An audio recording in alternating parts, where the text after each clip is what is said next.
भारत की बेटियां हर क्षेत्र में अपना मुकाम बना रही है। वह घर चलाने से लेकर देश चलाने तक, पहाड़ पर चढ़ने से लेकर हवा में फाइटर प्लेन उड़ाने तक। ये तो बात रही आज की मॉडर्न महिलाओं की, लेकिन तब की महिलाओं को आगे बढ़ाने में, देश और समाज के लिए कुछ करने की प्रेरणा देने में इतिहास की कुछ महिलाओं का अहम रोल रहा है। आज बच्चा बच्चा कल्पना चावला का नाम जानता है। वह अंतरिक्ष में उड़ान भरने वाली पहली भारतीय मूल की महिला थी। उनकी यह उपलब्धि केवल महिलाओं के लिए प्रेरणा नहीं बल्कि पूरे भारत के लिए गर्व की बात है, जिन्होंने अपने जीवन में 2 बार स्पेस मिशन की उड़ान भरी। पहली उड़ान तो सफल रही थी, लेकिन दूसरी बार स्पेस से लौटते समय धरती पर उतरने से कुछ मील दूरी पर एक ऐसी घटना घटी जिससे स्पेस शटल के साथ साथ उसमें सवार सभी एस्ट्रोनॉट आग के गोले में तब्दील हो गए। आखिर उस दिन स्पेस शटल के साथ ऐसा क्या हुआ था और क्या नासा को इस दुर्घटना की खबर पहले से ही पता था, और कल्पना चावला की मौत कैसे हुई थी और उस भयानक दुर्घटना से पहले कैसे था कल्पना चावला के सपनों का इनक्रेडिबल सफर। इन सारे सवालों का जवाब आपको इस वीडियो में देखने को मिलेगा। लेकिन इससे पहले अगर आप चैनल पर नए हैं, चैनल को लाइक एंड सब्सक्राइब जरूर करें ताकि हम आपके नॉलेज को और बेहतर बना सकें।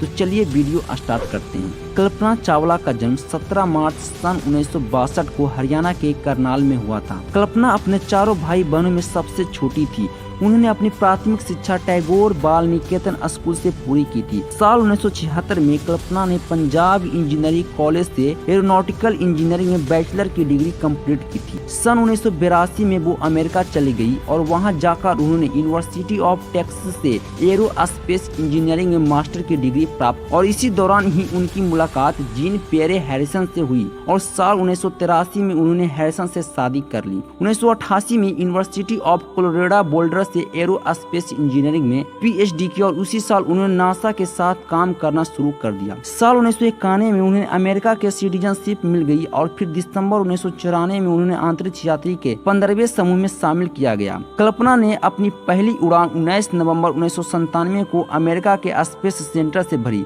जिसमें कल्पना चावला से 6 क्रू मेंबर सवार थे। 15 दिन और 16 घंटा बिताने के बाद 5 दिसंबर 1997 को धरती पर सफलतापूर्वक वापस भी आ गई, जिससे वो अंतरिक्ष में जाने वाली पहली भारतीय मूल की महिला बन गई। पिछले मिशन की कामयाबी को देखते हुए नासा ने कल्पना चावला को अपने दूसरे मिशन के लिए सन 2001 में फिर से सिलेक्ट कर लिया, लेकिन इस स्पेस शटल में बार बार आ रही खराबियों के कारण लगभग 18 बार इसकी लॉन्च डेट को आगे बढ़ाया गया, जिसमें करीब 2 साल गुजर गए।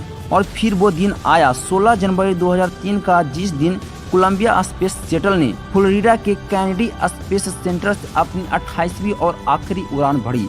इस मिशन के दौरान पूरे 15 दिन 22 घंटे 20 मिनट और 32 सेकंड तक स्पेस में रहने के बाद 1 फरवरी 2003 को जब शटल धरती के वायुमंडल की तरफ बढ़ रहा था, तो नासा के वैज्ञानिकों के साथ साथ पूरी दुनिया के लोग उनके लौटने पर खुशी के स्वागत करने के लिए बेसब्री से इंतजार कर रहे थे।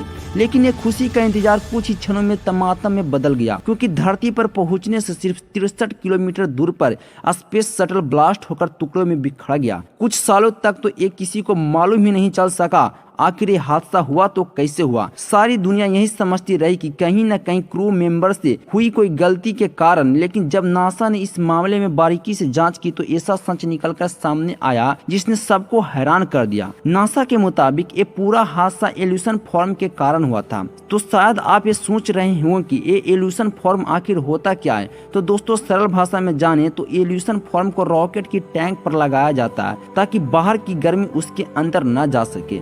जब स्पेस शटल लॉन्च किया जा रहा था, तब टैंक से जुड़ा इल्यूशन फॉर्म का एक टुकड़ा टूटकर प्लेन के फ्लोटिंग विंग से जाकर टकरा गया था, जिसके कारण स्पेस शटल के विंग में लगभग 8 से 10 इंच गहरा एक लंबा छेद हो गया था। और किसी ने ये सोचा भी न होगा कि इस इल्यूशन फॉर्म का एक छोटा सा टुकड़ा प्लेन के विंग को इतना ज्यादा नुकसान पहुंचा देगी कि जब ये शटल धरती पर वापस आएगी तब ये हवा के दबाव को झेल नहीं पाएगी, जिसके कारण सारी हीट इसके अंदर चली गई और ये भयानक हादसा का शिकार हो गया। नासा के मुताबिक दुर्घटना का असली कारण ये इल्यूशन फॉर्म ही था। इस हादसा के 10 साल बाद एक खुलासा किया गया कि लॉन्चिंग के दौरान इस फॉर्म के टूटने वाली घटना को नासा की मैनेजमेंट टीम ने देख लिया था, और नासा इस बात को पक्के तौर पर समझ गया था कि कोलंबिया स्पेस शटल के सभी क्रू मेंबर धरती पर सुरक्षित नहीं लौटेंगे।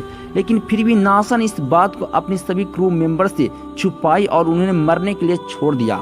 हालांकि कुछ लोगों का मानना है कि नासा ये अनुमान ही नहीं लगा सका कि स्पेस शटल को कितना नुकसान हुआ है। वहीं कुछ वैज्ञानिकों का ये भी अनुमान है कि यदि ये जानकारी स्पेस में बैठे एस्ट्रोनॉट तक पहुंच जाती तो वे कुछ कर सकते थे। इसके अलावा तर्क ये भी दिया जाता है कि नासा के वैज्ञानिकों ये नहीं चाहते थे कि मिशन पर गए क्रू मेंबर घबरा जाएं और अपनी जिंदगी के कुछ आखिरी दिन ये सोच कर जिए कि हम कुछ जल्द मरने वाले हैं। इसलिए शायद ऐसा कुछ सोचकर नासा ने यह मुश्किल भरा डिसीजन लिया होगा।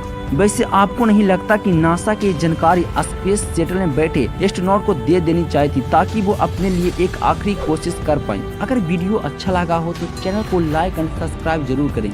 मिलते हैं अपने अगले वीडियो में, जब तक जय हिंद, वंदे मातरम।